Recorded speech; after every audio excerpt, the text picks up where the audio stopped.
Good Morning Business, French Tech. Et dans la French Tech ce matin, on va vous parler du monde de l'art avec Édouard Gouin, directeur général et cofondateur de Convelio. Vous convoyez les œuvres d'art, puisque votre spécialité, c'est de livrer partout dans le monde, de transporter des œuvres d'art pour les institutions, pour des particuliers, pour des maisons de vente aux enchères, de manière extrêmement fluide, avec un devis en quelques secondes. C'était pas courant avant dans ce domaine. Tout à fait. Nous, en fait, avec mon associé, on vient du monde de l'e-commerce. Et quand on est arrivé dans le monde de l'art, on a réalisé qu'en fait, l'expérience que vous pouvez connaître sur un Amazon, par exemple, quand vous allez commander un livre, n'existait pas du tout. Donc, on a monté en fait un algorithme qui permet de calculer des prix qui sont complètement instantanés, au départ de l'Europe et des États-Unis vers 80 pays, et de le faire avec des prix qui deviennent beaucoup plus compétitifs en désintermédiant la chaîne de valeur. Et en fait, ça permet, de ce qu'on a pu voir jusqu'à maintenant, ça permet de fluidifier le marché et de faire en sorte d'aider le marché à vendre non seulement en ligne, mais aussi en offline. Mais alors, ça prend en compte cet algorithme, la fragilité, les dimensions, la valeur, c'est ça que ça calcule, hein? Tout à fait. Tout à fait. En fait, on vient prendre un très très grand nombre de variables qui vont être effectivement les dimensions, le poids, la fragilité, l'adresse d'enlèvement, l'adresse de livraison. Et en fait, en compilant l'ensemble de ces éléments-là et la typologie de prestataire qu'on va utiliser, ça nous permet de donner un prix instantané.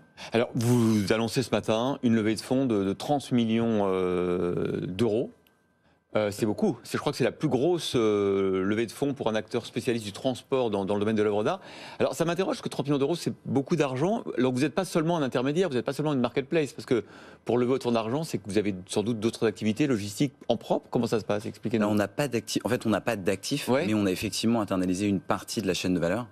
Et donc on n'est pas une marketplace en soi. On est ce qu'on appelle en français un commissionnaire, enfin en France un commissionnaire de transport. D'accord. Donc on vient sélectionner l'ensemble des différents prestataires qu'on va utiliser parce qu'on a une responsabilité vis-à-vis de nos clients. Et en fait, ces 30 millions d'euros, ils nous servent à plusieurs choses. Donc non seulement à élargir les prestataires avec lesquels on travaille, mais d'aller aussi se développer aux États-Unis. On a déjà une équipe qui est présente sur place et de continuer à développer toute notre technologie. Vous avez un bureau à New York depuis 2020. Vous avez constaté que la croissance était grosse sur ce marché. C'est 44% du marché de l'art, les États-Unis. C'est 44% des mouvements dans le marché de l'art. Donc c'est effectivement un très très gros marché pour nous. C'est le marché qui a le plus grossi. Nous, on a commencé en Europe et la majorité de nos flux partaient à la destination des États-Unis. Donc on a développé très rassurant ce que vous nous dites. Oui et non. Après, ça montre aussi que le marché culturel en Europe est assez incroyable, hyper dynamique. Et donc c'est un marché d'export et je pense que c'est une fierté pour l'Europe.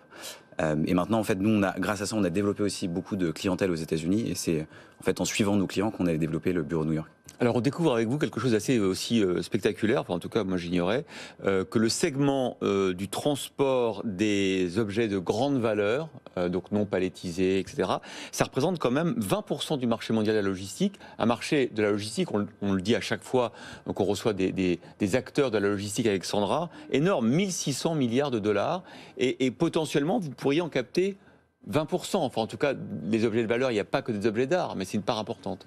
Alors théoriquement oui, en fait tout ce qu'on va considérer comme étant de la logistique spécialisée, donc soit de très haute valeur, soit qui peuvent être hors dimension si vous voulez, représente une part substantielle du marché de la logistique de manière générale. Après nous, on prend ça vraiment à notre, entre guillemets, à notre mesure en se disant on va développer des solutions qui sont très adaptées, parce qu'en fait ce marché va être divisé en plusieurs segments, dont le marché de l'art, qui a besoin de solutions qui sont dédiées. Et nous en fait on vient utiliser notre technologie sur ce marché-là pour ensuite potentiellement se développer sur d'autres segments. Je vois que vous avez plus de 200 employés. J'imagine que vous allez augmenter cette masse salariale. Mais alors, quel type de profil vous comptez, vous ? C'est des profils très divers. Donc ça va clairement de la partie tech, produit, aux logisticiens spécialisés dans le marché de l'art. Oui, parce que vous comptez les deux. C'est-à-dire que vous avez cette partie algorithme avec des développeurs et la partie vraiment terrain, finalement, le transport en lui-même. Tout à fait. En fait, on est à l'intersection de trois mondes. De l'art, de la logistique et de la tech. Et donc on a un petit peu ces trois profils à l'interne, ce qui est hyper intéressant pour nous. Donc on va avoir des anciens de chez Christie's et Sotheby's, on a des anciens de grandes startups françaises, et sur la partie logistique, on va avoir des représentants de douane. Enfin, donc on a vraiment un peu ce brassage de trois mondes qui rendent notre quotidien extrêmement intéressant. Qui sont vos clients? Est-ce que ce sont les grandes maisons de vente aux enchères? Ce sont les galeries? Les particuliers? Est-ce que les patrons de la French Tech, par exemple, sont de plus en plus amateurs, on le sait, d'œuvres d'art? Est-ce qu'il faut appel à vous? Comment se répartit un peu votre clientèle? Alors on a un scope très large de clientèle. Ça va effectivement de certains patrons de la French Tech aux grandes maisons de vente qu'on peut connaître comme Christie's, Sotheby's, des très grandes marketplaces de revente d'œuvres d'art ou des grandes galeries parisiennes ou américaines. Donc on a un scope qui est très très large. Je dirais que la chose qu'on fait probablement le moins, c'est du musée, parce qu'on s'est focalisé vraiment sur la partie commerciale du marché de l'art, en essayant de comprendre comment est-ce qu'on pouvait être un facilitateur à l'export. Mais voilà, sinon on couvre tout le marché. Oui. Vous existez depuis 2017, vous avez passé la crise, du coup vous avez vu la transformation du marché de l'art. Vous voyez quel changement pour les 5 prochaines années? Qu'est-ce qui vraiment a changé?